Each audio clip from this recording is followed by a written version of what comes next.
The way most of us have cooked rice our entire lives is designed for one thing: convenience and texture. But compelling research shows that the most common method, where the rice absorbs all the water, also locks in a hidden, unwanted passenger from the soil. This isn't about a single meal, but about the gentle, steady accumulation of a natural compound over decades, which is why paying attention to it becomes more important as we age. Today, we're not going to talk about giving up rice. We're going to talk about upgrading our technique. I'm going to show you a simple, scientifically backed cooking method that can significantly reduce levels of inorganic arsenic in any type of rice you buy. We'll also talk honestly about the trade-offs, like a small loss of added vitamins, and how to balance your plate so you get the best of both worlds. Stay with me, because this small change in your kitchen routine is one of the most empowering steps you can take for your long-term health. Hello, I'm Dr. Daniel Bennett, and my goal is to provide clear, science-based health information that empowers you to live well. If you believe that aging vibrantly is about making small, sustainable changes, I warmly invite you to subscribe to this channel. This is a community where we learn and grow together, and I truly enjoy reading your thoughts, so please feel free to share your experiences in the comments below. Let's begin by understanding what we're dealing with, without any alarm. The concern is about a substance called inorganic arsenic. It's a natural element found in the Earth's crust, in soil, and in water. It's not something added to food intentionally. It's just part of our planet's geology. The reason rice is unique is because of how it grows. Rice paddies are flooded with water, and the plant's root system is incredibly efficient at drawing up water to grow. Think of the rice plant like a thirsty straw. As it sips up water, it also pulls up elements from the soil. Unfortunately, to the rice plant's biology, arsenic looks very similar to silicon, a nutrient the plant needs to build strong cell walls. So, the plant mistakenly absorbs the arsenic and stores it in the grain, particularly in the outer layers. Now, why does this matter more as we get older? It's a question of accumulation. The effects of low-level exposure to inorganic arsenic are not felt overnight. They are cumulative, meaning they build up over a lifetime of exposure. For a younger person, the body's repair systems are often more robust.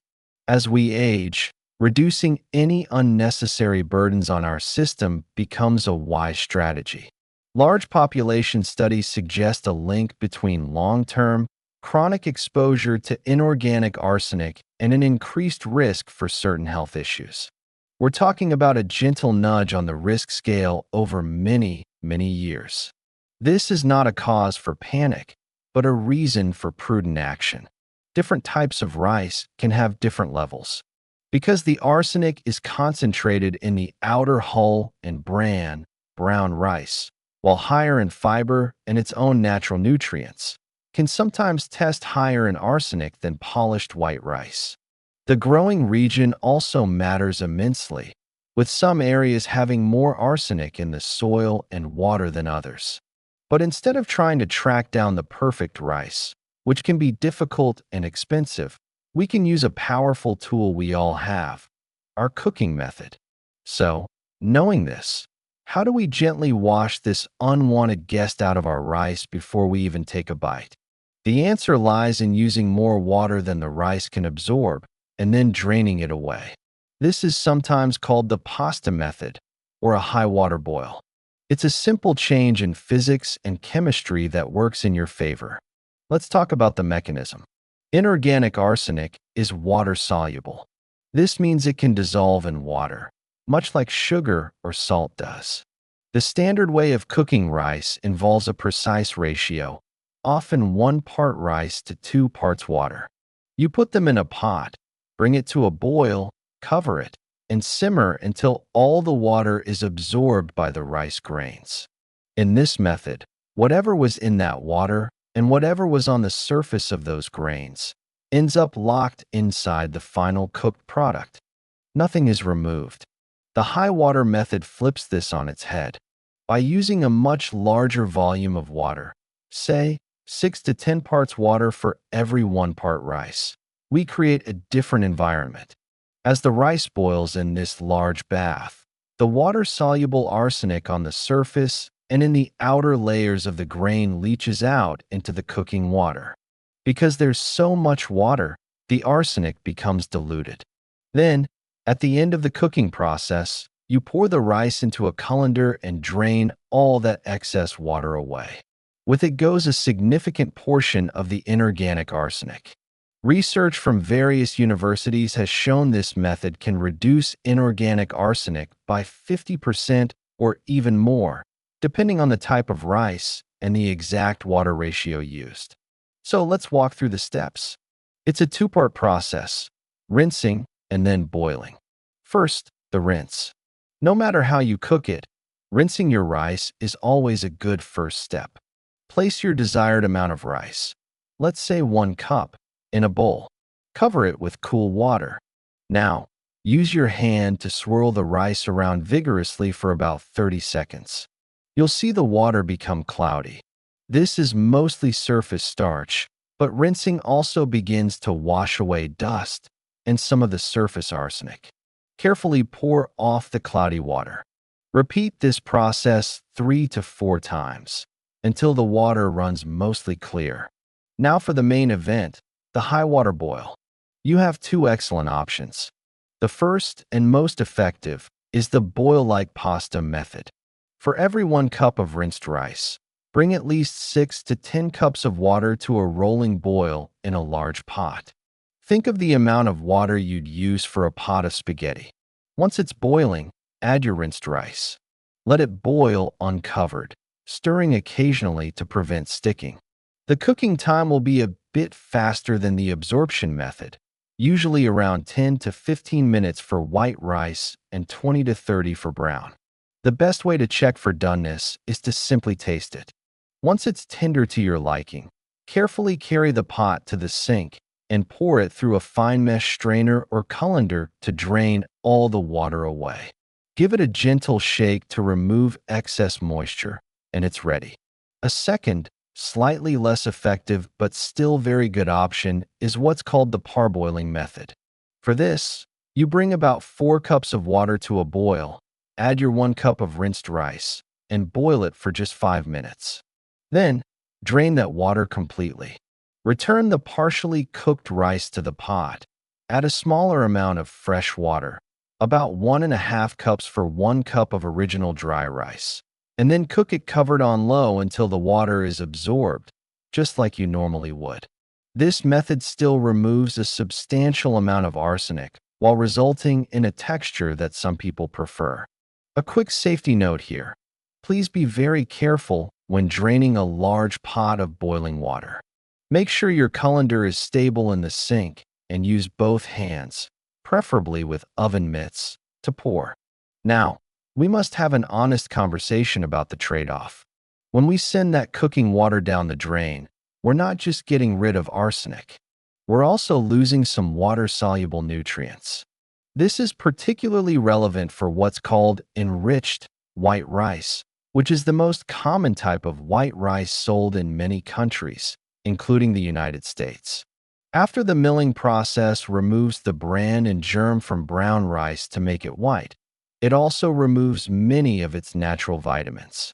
To compensate, manufacturers are often required to add back certain B vitamins, like thiamine, niacin, and folic acid. This process is called enrichment. These vitamins are sprayed onto the polished grains as a fine powder. Because these added vitamins are also water-soluble, our high water boiling method will wash a portion of them away, right along with the arsenic. For seniors, B vitamins are critically important. They help our bodies convert food into energy, they support the health of our nervous system, and they are vital for cognitive function. So, are we solving one problem only to create another? The answer is no, as long as we approach our diet with a bit of wisdom and variety. This is where we need to think beyond a single food and look at the whole plate. The loss of some added vitamins from your rice does not create a deficiency if the rest of your diet is rich and varied. You can easily replenish these nutrients from other delicious foods. For folate, think of leafy greens like spinach and kale, or legumes like lentils and black beans. For thiamine, you can turn to pork, fish, beans, and sunflower seeds. Niacin is abundant in poultry, fish, and whole grains. The solution isn't to stop preparing rice safely. It's to ensure your meals are balanced. Think of your diet as a team of players. If one player is a little weaker in one area, the others step up to support the whole. A plate with safely cooked rice, a piece of salmon, and a generous helping of steamed broccoli is a masterpiece of nutritional synergy. This brings us to a common myth I'd like to address. Some people believe that rinsing rice washes away all its nutritional value. This isn't quite true. The primary nutrient in rice is carbohydrate, which provides energy, and that remains largely intact inside the grain. Rinsing primarily removes surface starch, which can actually result in fluffier, less sticky rice. For enriched rice, yes, you lose some of the added B vitamins. But for unenriched rice like most brown, wild, or specialty imported rice, the nutrient loss from rinsing is minimal. The significant reduction in arsenic is a health benefit that, for most people, far outweighs the manageable loss of some nutrients. If this balanced approach to health makes sense to you, a quick tap on the subscribe button helps ensure you see our next video on smart food preparation. So, let's put this into practice. I want to share 2 simple, delicious recipes that work beautifully with rice prepared using the boil and drain method. A key tip for the first recipe is to use rice that has been cooked and then cooled completely, which makes it perfect for this preparation style. Our first dish is a classic, simple vegetable and egg fried rice. This is a wonderful way to use leftover rice and whatever vegetables you have in your refrigerator. You'll start with about 2 cups of your pre-cooked and cooled rice that you made using the high water method. In a large skillet or wok, heat a tablespoon of a neutral oil, like avocado or canola oil.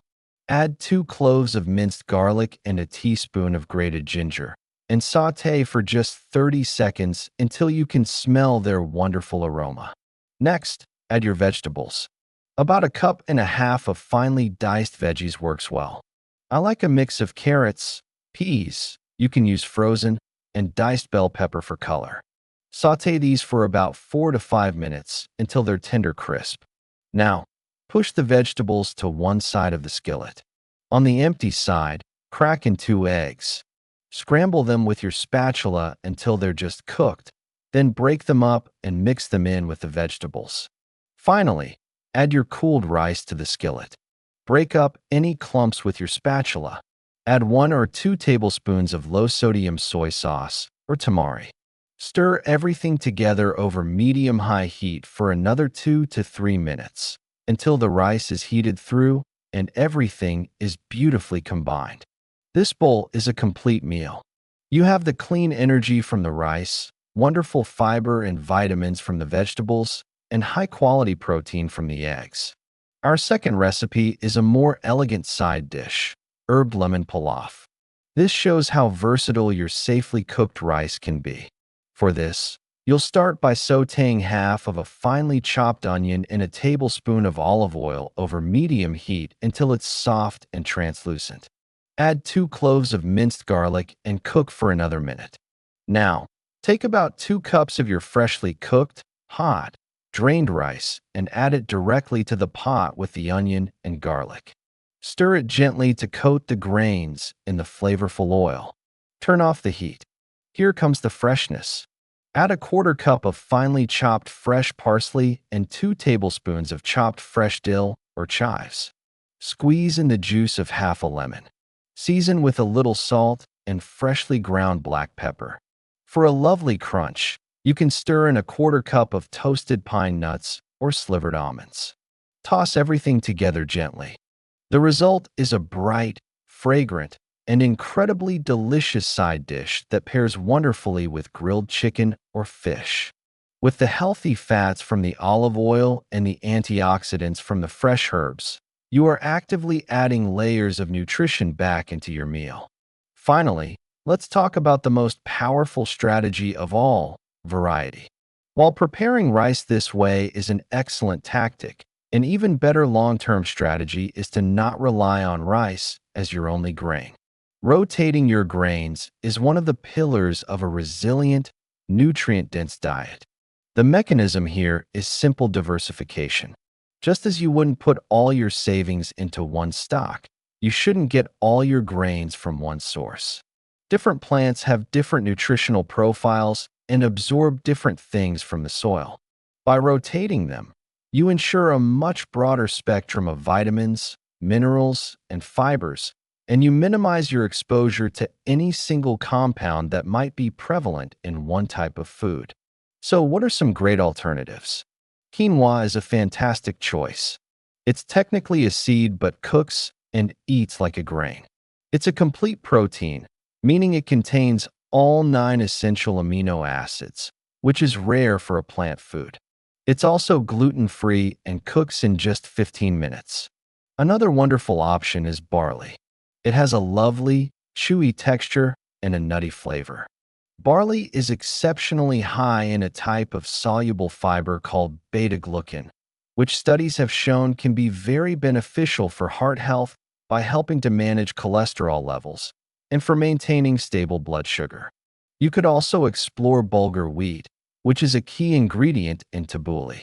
It's a cracked wheat that cooks very quickly and is great in salads. Or farro, an ancient wheat grain with a satisfying bite that's also rich in fiber and protein.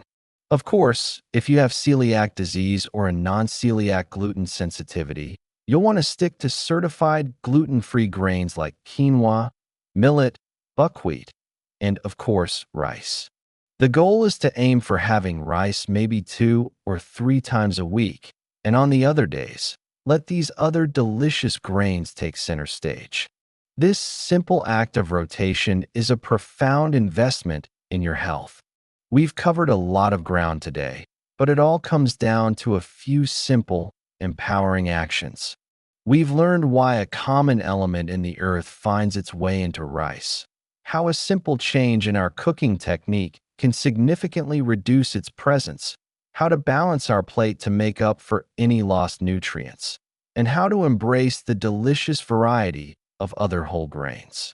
This knowledge is not meant to create fear around a food that is a beloved staple for billions of people.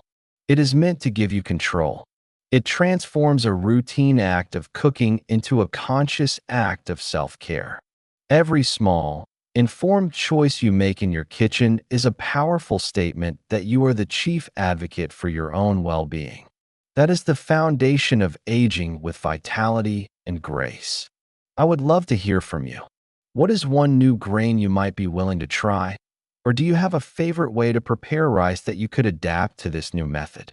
Sharing your journey and your ideas in the comments helps our entire community learn and feel connected. If you found this guide to be calm, clear, and helpful, please give this video a like. It truly helps others find this information. And consider sharing it with a friend or family member who you think might benefit from this gentle, practical advice. I'm Dr. Daniel Bennett. Thank you for your time today, and I look forward to seeing you in our next video, where we'll be exploring the simple ways to support your digestion as you age. Be well.